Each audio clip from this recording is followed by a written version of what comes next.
right, we thought a day like this wouldn't be complete if we didn't get some of the men up here to tell us what they think. And so we decided to put together this panel. This panel's for all of us with these men, so we hope that they're shaking in their boots a little bit, because they're going to have a room full of us all hearing what it is that these men supposedly get. You know, so what we're noticing, all of us, is that women are starting to take the reins more and more, right? We women are in this room because we want to take the reins more and more, and the men in this room are, for the most part, excited about that idea and excited about some of the feminine values that we've been talking about all day. And what I think we want to be in dialogue about with these men is the incredible cultural revolution that happens when you bring women into realms of money, of power, and of politics, right? These are traditionally male-dominated realms. And when you bring an entirely different species, because women are an entirely different species, our experience of reality is very different than the men. And although it may not be possible for the men to get it 100%, we've chosen these men because they get it, they're on farther along on that spectrum. Yeah, so we've got some really good ones for you, and I'm going to tell you a little bit about each of them. But I'm excited for these men because I see them as translators, right? And they're going to be listening to you and being the kind of translators for you because they are advocates for all of us. Because the men in our lives can either be our allies and our partners in a transition state where women are taking more and more of the reins, or they can be retrogressive and resist the inevitable. And it's not up to these men or any men to give us permission, because it's happening. So let's bring up these men, and let's give them a round of applause. I'm going to introduce each one. Come on up, men. Come sit.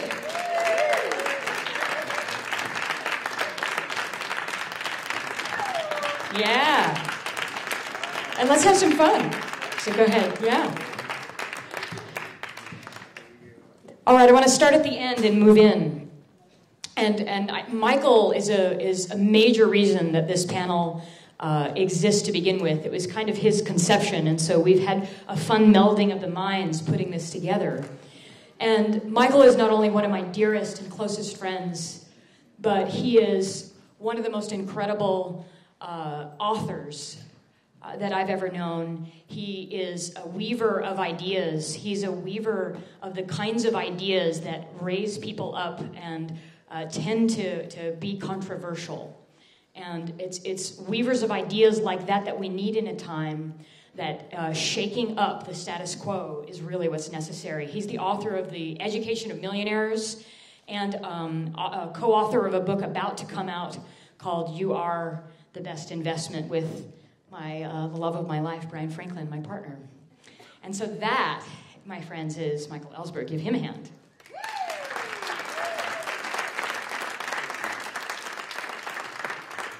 And next to Michael, we have Yassine Koyate, yes? Yassine. And so inside of Yassine merge two incredibly beautiful energies. And it's the energies of science and the energies of poetry and music. Right, so he is the very kind of embodiment of both the understanding of our genetics and genealogy. He's a teacher, has been a teacher at UC Davis of recombinant DNA, and simultaneously is a poet of the cosmos. He brings together music and art and word. And so that beautiful weaving and merging of those two energies, seemingly paradoxical opposite energies in one human being, is part of why we have Yassine on the panel, to be another man that gets it. So let's give Yassine a big hand. Yeah. And then next we have Decker Kunov. Decker Kunov, he's a recent love. I have been able to dive into a multi-hour conversation with Decker, just feeling his incredible attention, his incredible authenticity, and his incredible compassion and understanding. And Decker Kunov has started an entire community really a global community that's really taken on a life of its own. If you live in San Francisco, it's hard to live here and not know about who Decker is. He started the Authentic Man program that also created and merged into the Authentic Woman experience, and that's now become the Authentic World program. And the whole idea of this program is to have people really understand the dynamics between men and women, and to understand how to relate in a transformative and authentic way. And Decker is known to be incredible magic when he can get people on a stage together, working with them in a room. I know he changed the life of Michael Ellsberg, who would not have had the love of his life without the help of this beautiful man. And I personally can't wait to spend every minute in a conversation diving deep with this man. So let's give Decker a round of applause. Yeah. And then finally we have Eric Gauthier. And so Eric has done something really incredible, also in a field that traditionally doesn't bring in the feminine. He has created a very innovative process that combines masculine energies and feminine energies, and through that process is able to take entrepreneurs on a journey into their own innovation and creativity. And so he takes you through this process, combining those energies, grounding in what's needed, and also allowing that active and creative feminine that we talked about this morning to really shine and come through. Now, on top of all that, he's going to be lending some of his wisdom and skills and taking some of our initiatives through some of those processes if you want to seek him out for that. But so he's just really understands how to combine that. And that's really the name of the game. We aren't going to succeed unless we can combine the masculine and feminine and integrate it and learn the wisdom of both, right? And so he really gets the power of both of those energies. In addition, he's been an angel investor, so he understands what it takes to create something and have it be successful. He's also created 2 technology companies of his own. And so he's just really learned in how to change culture through entrepreneurship. So we're really lucky to have Eric on our panel too. So let's give him a round of applause. All right, we have 2 mics. So what we'll have you do, panelists, is we're going to have you just pass that down to one another. And you know, I can't start a panel that's called Men Who Get It without starting with the first question, which is, what is it that you men supposedly get? Enlighten us, tell us what you get. Since, Michael, you have the mic, we'll give you all an opportunity. Why don't we start with you? Well, thank you. I'm so honored to be here. And the first thing I have to say in answer to that is, as a man, part of a panel of 4 men speaking to a conference largely of, by, and for women, the first thing one has to approach this question with is a lot of humility and modesty around what we can say about this. And honestly, if I was going to say, what does it mean to get it, I would say a huge amount of humility is actually part of it. That, you know, there's been a multi-thousand-year male domination of politics, culture, values that is now, thankfully, starting to shift because of the work you all are doing. And part of that historic domination has been men not listening, just men thinking they know the answers. So if we're going to be up here talking to all of you on this, I think it's super important, actually, that we have a dialogue about not what we know about this answer, kind of more of the same, like men telling women what we supposedly know, but actually starting a dialogue of, like, if you were to think of your ideal man showing up to support all the changes that you've been talking about and you will talk about at this conference, what would that man look like? And let's have a dialogue about how we can co-create kind of your perfect ideal masculine male ally in the changes that you all are fighting for. Love it. Michael, I have a little follow-on. If you had to imagine what you think that we women want you to look like, that last question, like, what does that man look like? You know, we'll check the room later for how well you do, but why don't you tell us how you think women want you to look? So if you imagine, so we're having this shift in power that we've been talking about. where women are currently and going to be taking more power in all these traditionally male realms.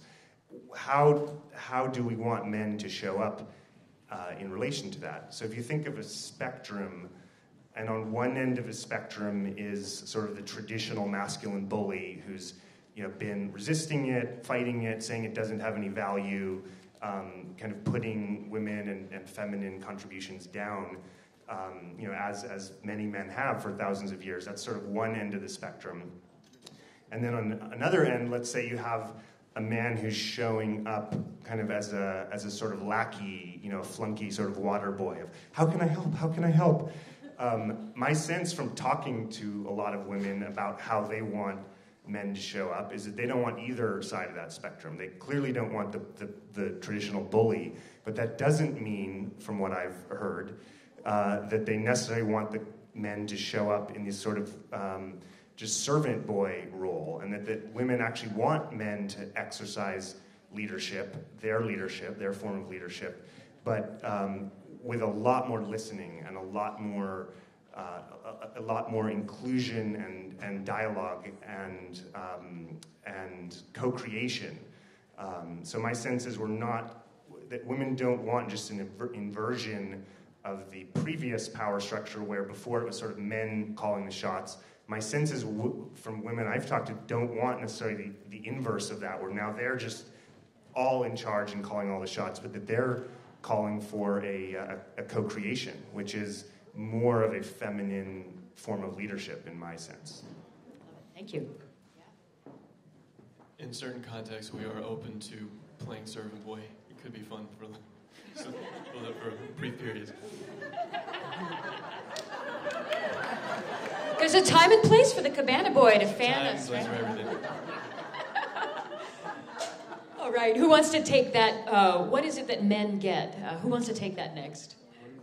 He's got the mic. Huh? Oh. You go ahead, Dicker. We don't have to go in order. I was here, I think a bunch of us were here to find out, why do we get invited to this? What do we get? The thing I relate to with what Michael said is that what I get is that I don't get it.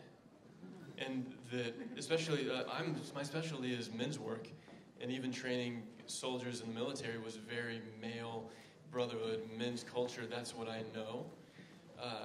But I think that's not dodging the question. In a way, it is revolutionary for guys to get that there's something they don't get, and to assume that maybe we'll never fully get it. Maybe there's certain things about the situation and just the experience of women in this culture that we're not ever going to fully get. And just knowing that we don't, and being willing to listen and pay more attention to things we're missing, does seem to change the whole game, even if there's no specific thing that we get. Yeah. I think there's a way that, please, yes. Okay. Look, they're on the hot seat, huh? Let's put them on the hot seat. Let's keep them there.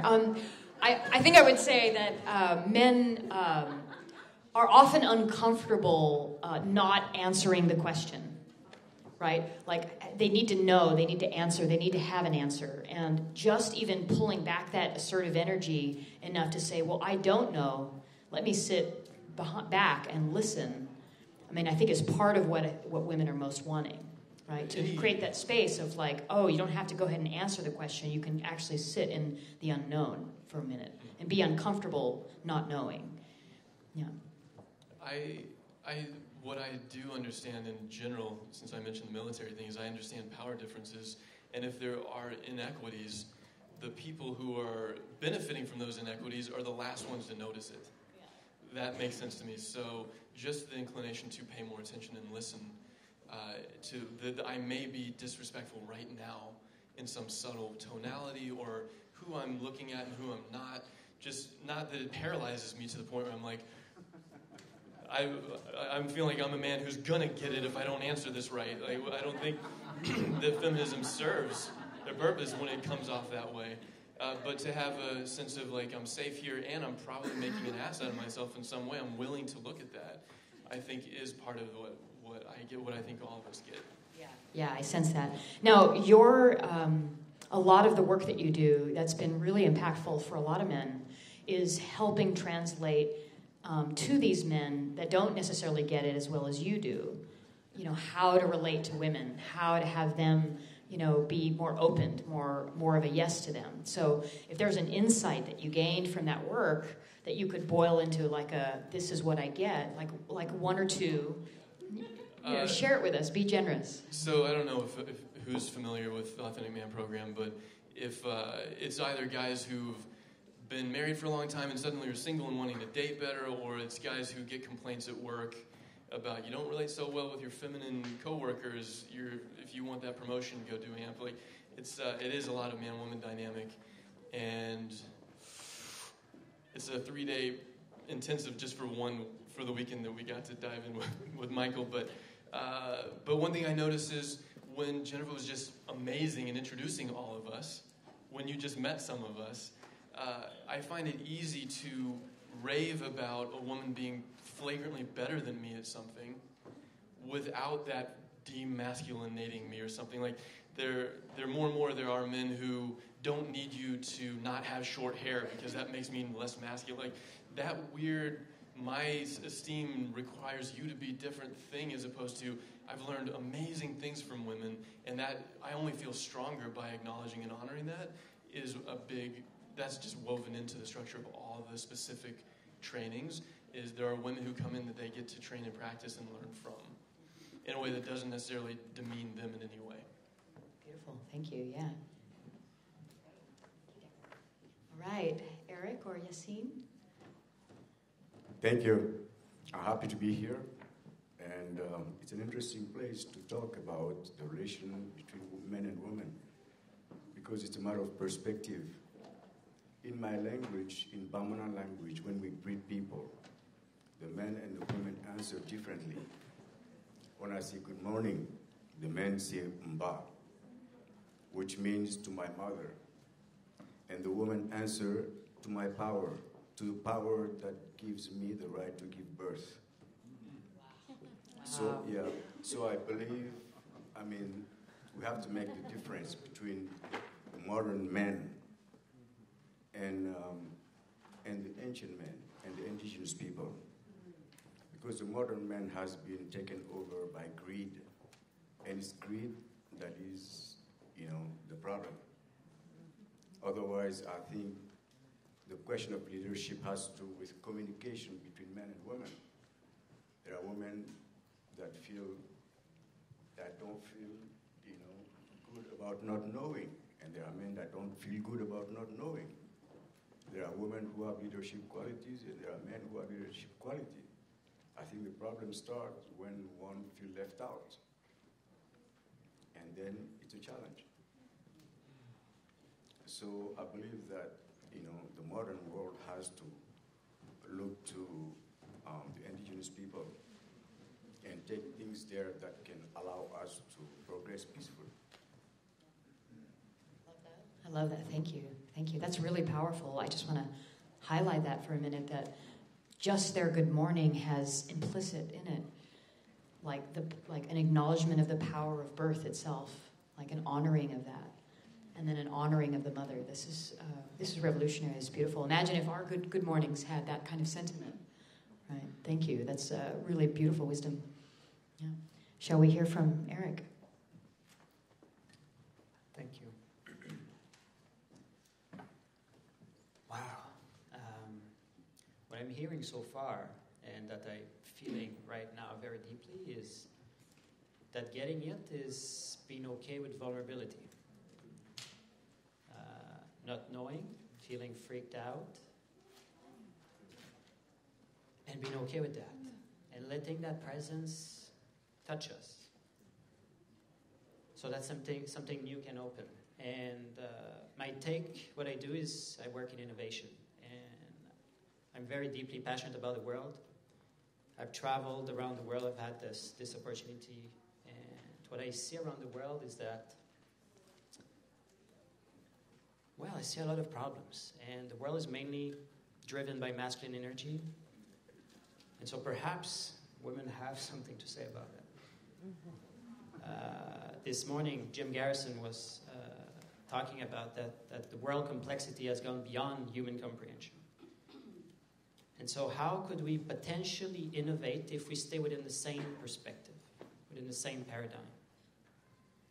And so innovating, changing the world, means to go into this state of vulnerability and to be touched by something else, something new, something that's frightening us, something that's exciting us. And in that border between these two things, there's truth, and there's something very, very powerful.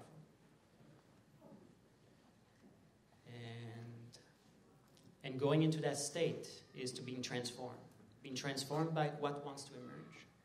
And I feel for me this is feminine wisdom, to be in this state of reception.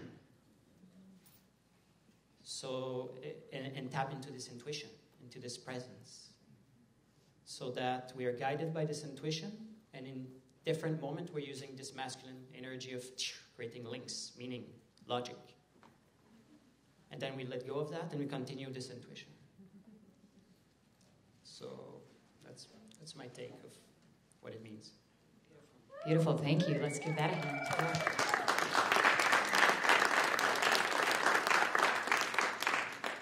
So I want us to talk a little bit about why we feel like it's so necessary to get it. Why is it necessary to have the honoring of the feminine's ability to birth life, and the honoring of the intuitive impulse that you're talking about, and Michael and Decker talking about listening and standing back. Why is that important right now? Why is this the time that we're sitting on a panel in a group like this? What is potent about this particular time and this issue? Chaos. Yeah. Let's hear it. There's chaos, and chaos is a pale fox, and chaos is always an opportunity for change.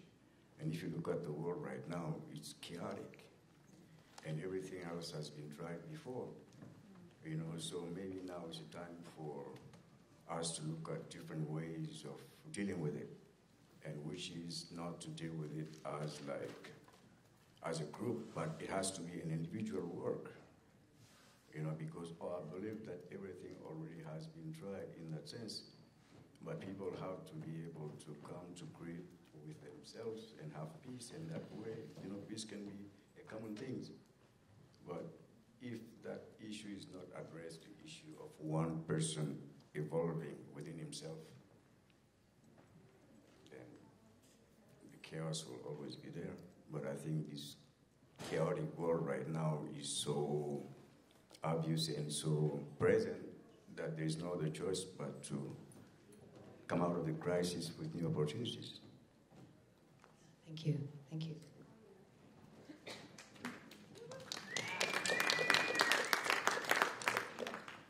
That just brought me to a memory years ago of being pulled out on a riptide in Kauai, and which I kind of knew how the ocean worked, I thought, but then real chaos. The response was to try to do something immediately and fight it immediately and not stop. I had a whole insight around chaos means chill out for a second and pay attention instead of assuming you know what to do and making it worse. That's how you drown. I also just really like the way he talks.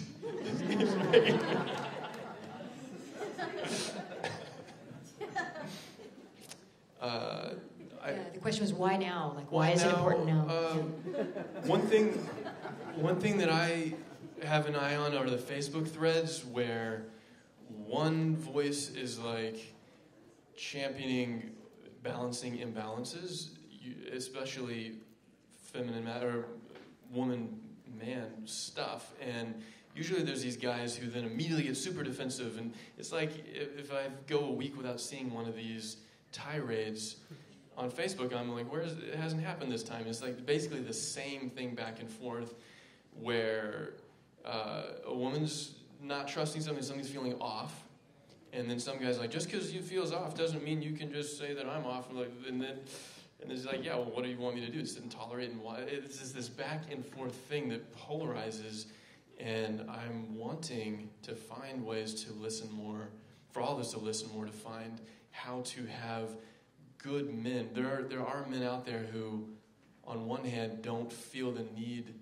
to demean women or be better or make sure that I feel like a guy because she's there are actually good men out there who still cringe at the idea of a women's conference or being here, and that drives me crazy. It seems like a huge waste.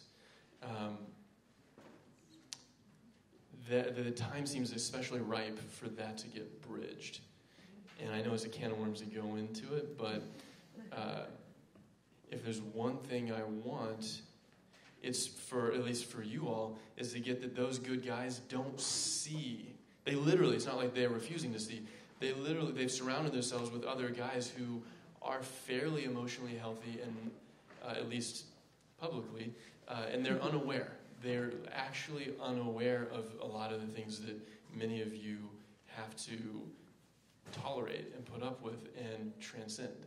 So it's horrible to ask anyone who's in a unjust or unfair situation, like, yeah, we want you to speak up for yourselves, but don't be a victim at all about it. Like, be absolutely pristine and empower everybody while also crying out an injustice. Like, that is not at all what I'm asking, and I'm looking for us to be on the same team of how to translate this to men who are scared of.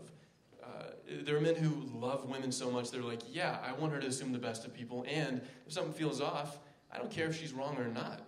If she's right, it's dangerous, and I care about her enough that I'm not going to get in arms about some debate. And then there are other guys who are really afraid of trusting feminine intuition, or something feels off, all that stuff. I want us to figure out ways to translate to them. What do you think is going on in their heads? The ones that are sitting here kind of scoffing that the women have this conference and we've come together. And by the way, we have men and women here, but it does tend to be women-centric. Help us understand what's in their head that's having them scoff. Probably. So I think one benefit I have is, and I was talking with Michael about this before coming here, is when I was a kid, my father, so men were in and out of prison, and if he was out of prison, maybe he was fun, but maybe he stole the income tax refund out of the mail that was the only thing that my mother had to feed us.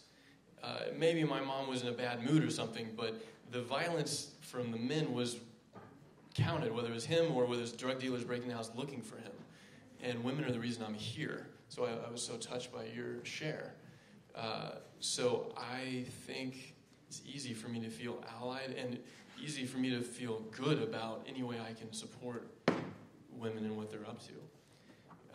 I'm imagining men who are still pretty healthy and wanting mutuality to hear, because they're oblivious to the kind of shit that goes down, they just hear that they're being villainized, and they're like, I don't feel like I got much benefit, and I'm being criticized when I'm totally willing to help, and not understanding why someone would be upset. Even how I grew up, it was a big deal for me to be at a college party with a woman friend who was excited to see a guy she'd had a date with, and race over to talk to him, and him, because I was more scared of girls. I just got to say, I got bullied, but I was more afraid of feminine violence than male violence. It was hard for me, so it took a while for me to get how much violence there is, until I watched her go over and him be totally cold with her, and her just crumble and come back looking for me, and then him, there's kids in the room, but doing kind of a whatever, like, crude gesture while she's walking away, and I wanted to pummel him. And I got it. They're not upset for nothing. They're not just entitled and blaming me for something. There's something going on. And I don't think these guys get that.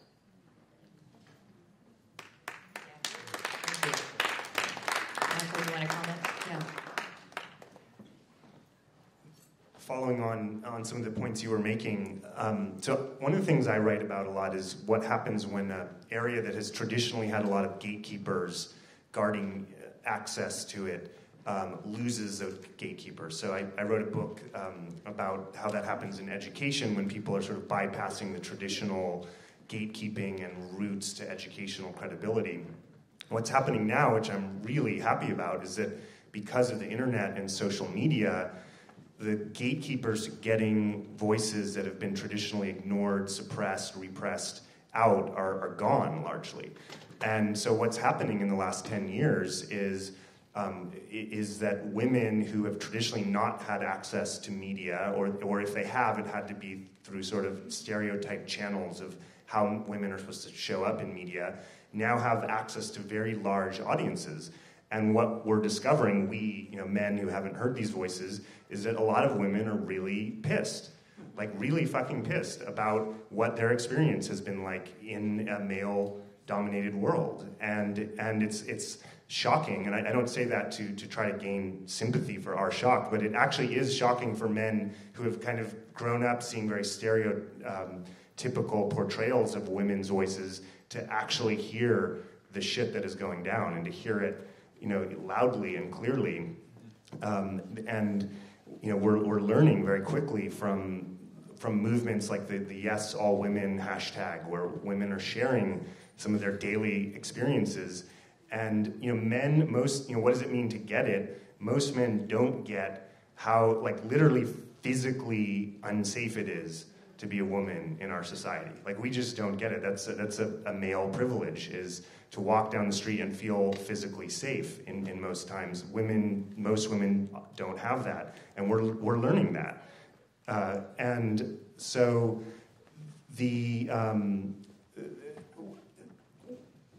what it means to get is to start listening to just how most women I know have been victims of some kind of sexual assault or rape, and if they haven't, they know they have a sister who has. It's just men can't even really understand what that means, and I hope that we're trying to go farther along the spectrum of most men of trying to get that.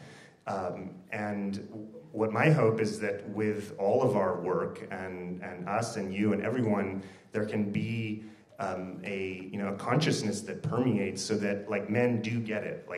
Some real changes need to happen fast so that women feel safe in their physical bodies, that women feel safe sexually. And I'm really happy that there is actually anger and forceful expression of this happening on the internet, so that it's starting to shift, and men's consciousness around this is starting to shift. Thank you. Yes.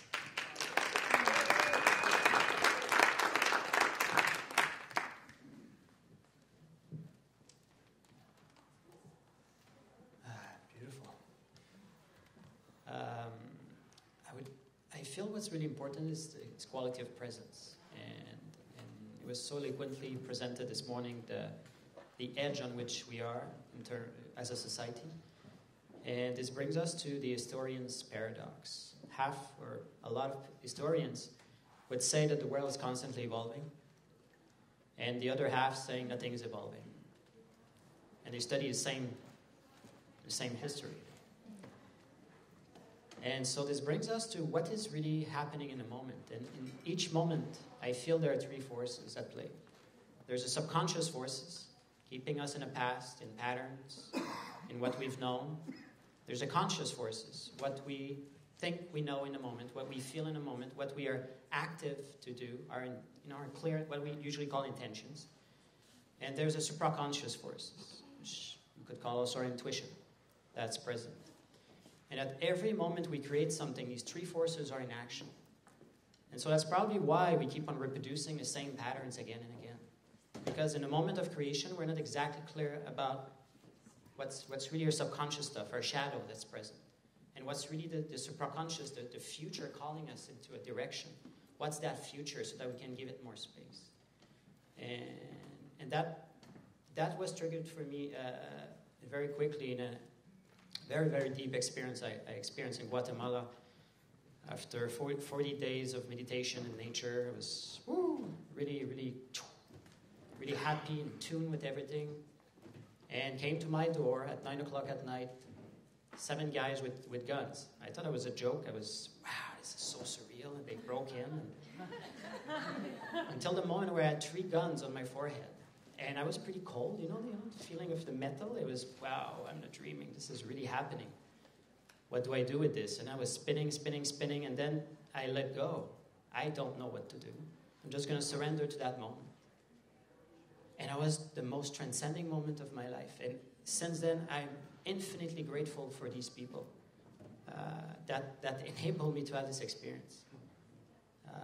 And in that moment, I was so in tune that they become frightened with the presence that was flowing through me, and there was a higher presence just calling me, and I was not doing everything that they wanted me to do. I had no idea. There was a part of me saying, "What are you doing? Are you crazy? You should do what they're saying." And the other part was, no, I'm not going to allow, I'm not going to accept to be walked on, to do something that doesn't feel in integrity. So it was not about my ego wanting to reject them and you're abusing me. It was about trying to be in the truth of what's in the moment. And that was such an amazing gift. And I wish for everybody to experience, maybe not in that format, but and after that I said, please don't come back. I'm not sure the second time if I'm going to react the same way, but just about surrendering to the intensity of the moment and to be in that vulnerability. And I feel if we, in everything we create, if we can be in at least slightly close to that presence, we can become one and change all these differences and fear between genders.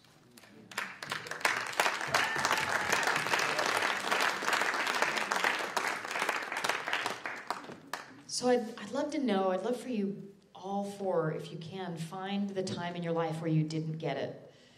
Go back to that moment, whenever that was for you, and tell us, maybe from a few of you, what was the kind of epiphany that you could share with this group that occurred to you, that changed things for you, that had you shift. So if there was a moment when you didn't get it, what was the epiphany that had you kind of wake up? Mine was simple. When I realized that, because it was hard for me to get, I was like, well, I don't feel particularly privileged. I grew up, my earliest memories were in a trailer that was loaned to us, rat infested, and like I said, drug dealers breaking in looking for Jim, who probably owed him drug money. And so, like, wow, great deal for me. I'm going to inherit, what is an inheritance? Oh, that's my parents' debt, probably. So I didn't feel privileged. I didn't feel victimized exactly. I've enjoyed my journey. But my shift was realizing that even with that, and even with my military background and my father being special forces, and so I'm aware of boys being handed guns. And so I'm aware of the men's side of the story. And I still, looking around at how society works and what I've been able to do and create, I feel like I got a good deal. That white, male, heterosexual, not too shabby. And getting that, it almost got me the opportunity to transcend my rough start or whatever, but it was still, these cards are stacked for me to be able to do that. That was the shift for me. It was to feel gratitude in some ways, but in a twisted sort of way, and committed to making sure that I don't succumb to greed or entitlement, just taking it for granted. Yeah, great. Do we have one more? I know we're winding down on time. Do we have one more quick share? Do you have a moment of not getting? Share real quick, because my epiphany is actually directly due to this guy here. I'm going to share something I'm fairly ashamed about. In my 20s, I didn't get a lot of things about life, about women. Like a lot of men, I was like, how do I relate to women? How do I get them interested in me? I was completely lost. And I got involved in a social phenomenon which I now regard as quite vile, called the whole pickup movement, where guys are trying to learn from other men how to seduce or be attractive in that way to women. I never got very good at it. Got kind of worse at relating to women through that, and through that whole sort of gauntlet I went through, I found my way to his program, which is about how to actually authentically relate to women. One of the things they do in their program is they bring in women, very conscious, present women, to give us guys feedback about how we're showing up. Like, how do we appear to them as a man? And it was not pretty. And every man in that program, there was 12 of us, was on the floor crying at some point during that weekend. And there were some tough dudes. I mean, there was like a Navy submarine pilot in my thing. I mean, these were tough guys in there. I was probably one of more of the like touchy-feely kind of guys in the program, but all of us were sobbing at one point. And there was this moment I remember of getting feedback from this panel of women just saying, like, you are showing up, like, you seem like really needy, like you're like kind of wanting our attention, and it's needy and repellent. And I was like, oh, you can see that? And they're like, yeah, we could see that. It's like, I didn't tell you. And it's like, oh, you didn't need to tell us. And so that was and that was when I got it. It's like, oh, I can actually get something I want. I wanted to be more appealing to women at that time, and still do. I can get something I want, not by trying to trick or like maneuver or think I know the right answer, but actually by asking questions and listening to the answers. And that, I mean, I'm ashamed to say that was a huge epiphany for me at that time. And much of what I credit to anything good in my life since then has really come from that very simple practice, is asking women their opinion and really listening to the answers.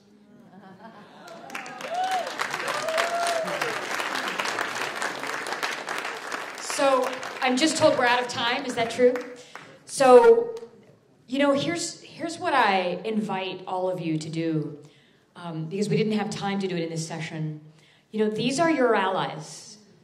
These are your ambassadors.